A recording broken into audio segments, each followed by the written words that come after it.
You can tell a lot about a person by what's in their glass. Sometimes it says, I appreciate true craftsmanship. And sometimes it says, I will definitely try to explain cryptocurrency to you at this party. I'm Tim Fulton, and this is Character Proof.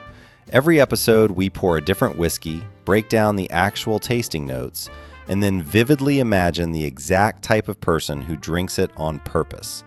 So grab a glass, pull up a chair, and get ready for some tasting notes and a whole lot of character flaws. Let's get pouring.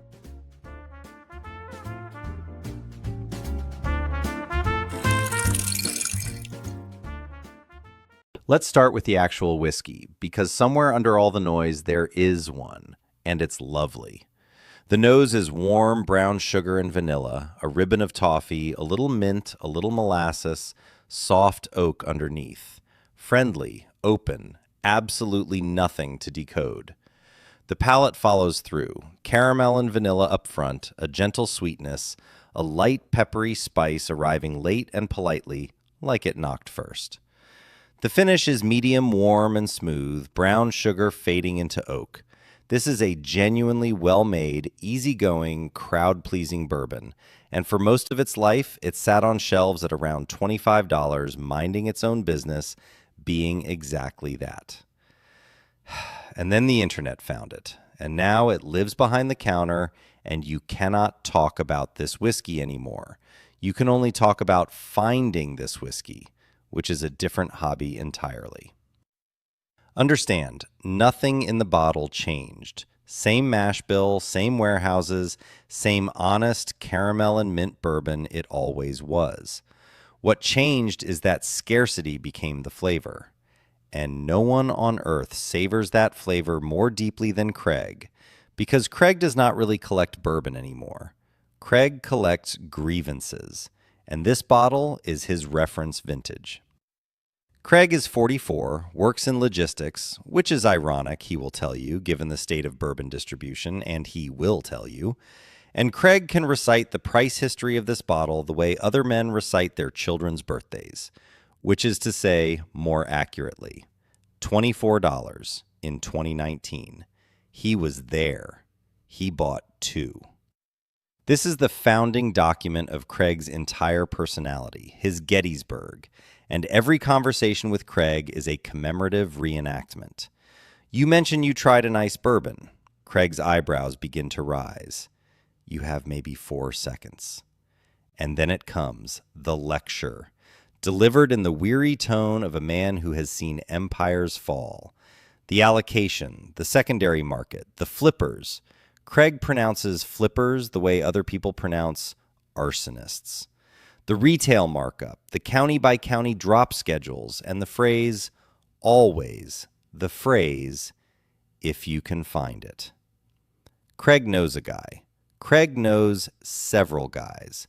There is a clerk named Dana at a store Craig calls My Store, who sees Craig's truck pull in on delivery day and feels her soul briefly leave her body.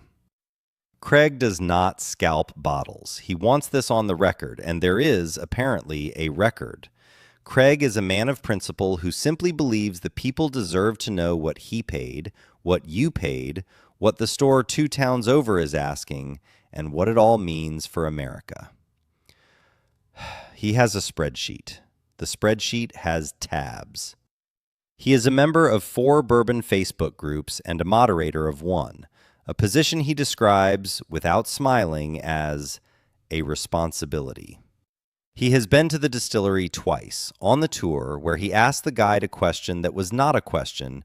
It was a filibuster with an upward inflection at the end, and he refers to both visits as research. His wife has stopped attending parties where Craig might encounter another bourbon guy, because 2 Craigs in one kitchen generate a feedback loop of grievance you can hear from the driveway. Each price point confirmed, each outrage seconded. A support group that only ever deepens the wound. Here is the part Craig has lost track of, the part that has quietly slipped out the back door of the whole crusade.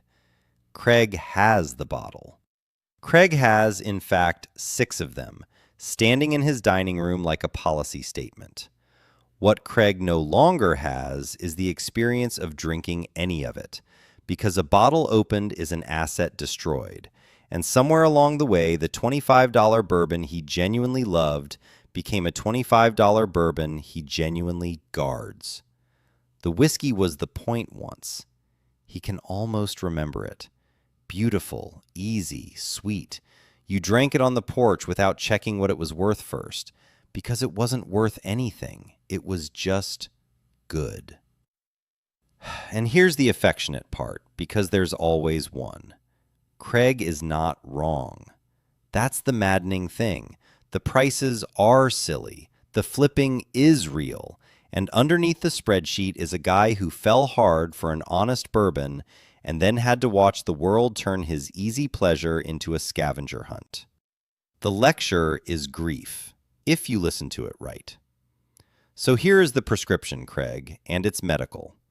Go home, take one of the 6 off the shelf, and open it tonight. Pour it for somebody who doesn't know what it costs. Because the whiskey is still $25 worth of wonderful, and it always was. And the only person still charging you the markup, Craig, at this point, is you.